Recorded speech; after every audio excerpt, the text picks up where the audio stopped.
Good morning అందరికీ. 31వ తేదీ October 2025.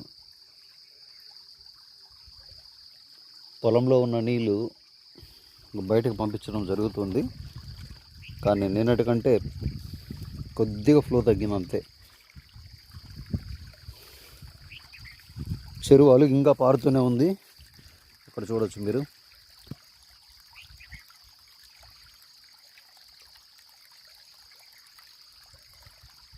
ఇది చూడండి ఒకసారి.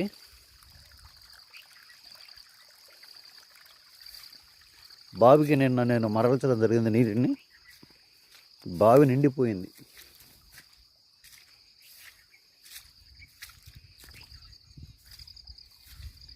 నిండి పొర్లిపోతుంది బావి.